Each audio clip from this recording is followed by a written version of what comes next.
Hey guys, do you like my shirt? I can't wear it in public because you can see my nipples through it. So like and subscribe for more Oliver nipples. What's going on, Acolyte Squad? My name is Oliver and welcome to another Acolyte tutorial. Today we're going to be going over my remake of Fox Stevenson's The Heat lead from The Drop. So I'll just play the demo and then we'll go through it. And so I've got a lot of layers going on, so I was thinking of splitting it up into 3 episodes. So I'm gonna do the main bass today, and then all the supporting basses on Tuesday, and then on Thursday we're just gonna do how I made it blend with the whole track. So if that sounds good to you, we'll get going. I inserted my own stuff right here, so we're gonna play the demo in 3, 2, 1. Take the heat.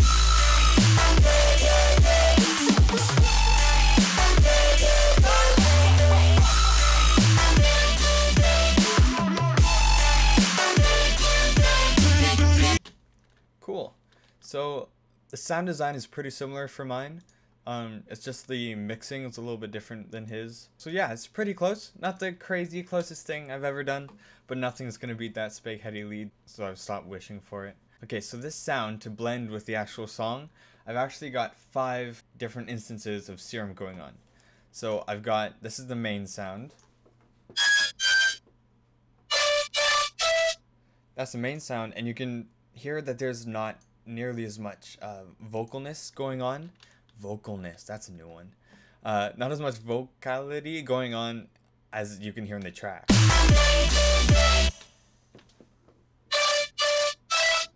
And so the actual vocal aspects of it are only done by the other basses. So other than that, I've got chords. And here, let's solo this out.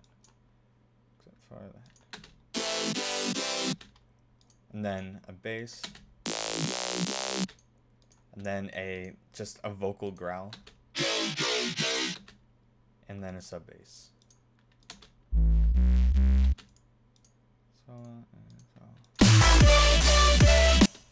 Sweet. So I made it blend with my own samples and everything, which we'll go into in a later episode. So if I tried to do them all in the same video, it would end up being like half an hour long, I think. So I'm just gonna do it in 3 parts just for your convenience. Okay, so without further ado, let's get into the sound.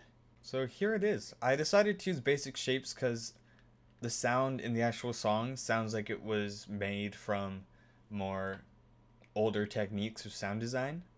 So I just thought I'd do it with just saw waves or like play around with triangle saw, stuff like that. So both oscillators are basic shapes.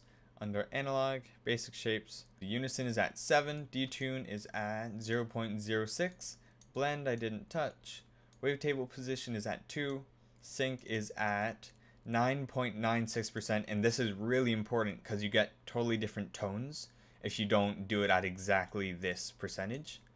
And the level is all the way down. Oscillator B is at 7 unison as well, and the detune is at 0.05. Blend didn't touch. Wavetable position is also at 2, and I've got the FM amount at 60%, which is just as important as the sync because it sounds like completely different tones. And the level all the way down for that one as well. Okay, so without any effects whatsoever, it sounds like this. Nice. Alright, so effects. We've got hyperdimension. Turn that on. Mix is at 33%. Rate is at 40. I don't think I touched anything else there. Mix is at 36% on the dimension, and the size is at 17%. And that just does this. Nice. Next, we've got a high pass. So the cutoff is at 29 Hertz. Resonance is at 41%, drive is at 19%, and frequency is at 79%. Mix all the way up, and it's a high notch. Nice. Next I've got an EQ.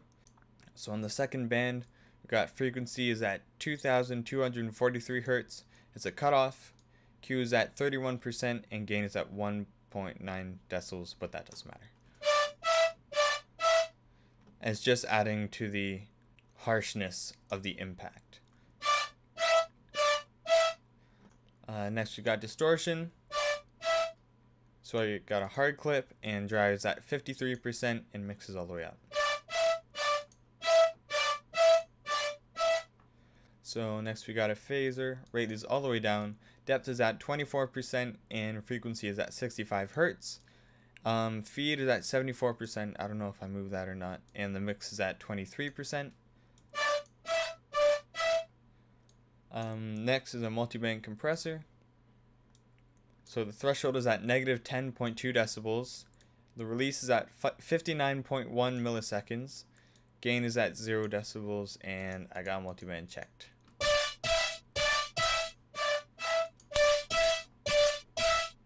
Cool. Next we'll go into the LFOs. Alright, so LFO 2. Oh, okay. I just realized I totally forgot to do the all-pass filter, which is like the main thing of why it sounds good. Alright, so I've got it on both oscillators, which you don't need because you don't hear this one at all, but I just did that. So I've got an all-pass filter on. Cutoff is at 19 Hertz. Resonance is at 8%. Dampening is at 24%, and drive is at 14%.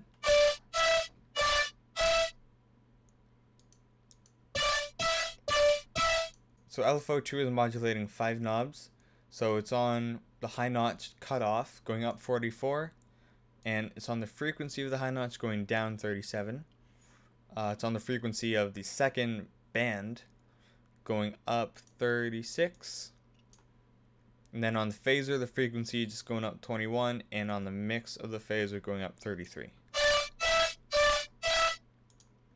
Next we've got LFO 4, which is on the level of oscillator B, 77, and it's on the chorus, but I have that turned off because it didn't sound good. And that's your sound. That's how you make it. So now we'll go into the effects of everything. So the first thing I've got is an EQ, just with a cutoff at about 300 Hertz. And then I'm just ducking the frequencies at the top at around 20,000 Hertz. Just because I noticed in his song it doesn't have quite as much high end to it as this sound had, which is partially just his mastering job, but like I just wanted to emulate it as closely as possible. Next I've got a saturation knob. Got it very high, 3.8. EQ again, just cutting about the same frequencies, and then I'm boosting 1000 Hertz and cutting about the same as the other one. It just gets rid of that windiness in the bottom. And then lastly, I've just got a stereo enhancer on it, which is doing nothing, but I'm pretty sure I did something with the volume, so I'm not going to take it off. Next, we've just got... So I have everything, all the basses routed to this sidechain track, but before it was a sidechain track, I just used it to like, as more of a bus for the entire sound. So I guess we'll just go through that. Next, we've got a saturation knob.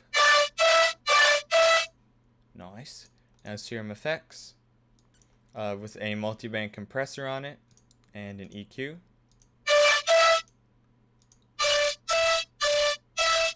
So the threshold is at negative 15.7 decibels. Ratio is at 8.8 to 1, and release is at 384.3 milliseconds.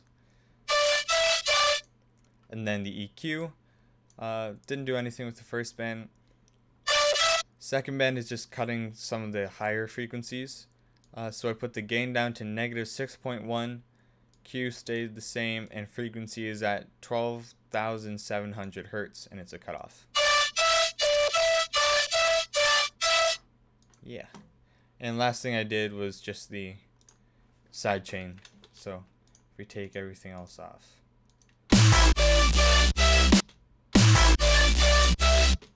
Cool. And there's your sound. So I hope you guys enjoyed this tutorial. I will be continuing the entire sound on Tuesday and Thursday.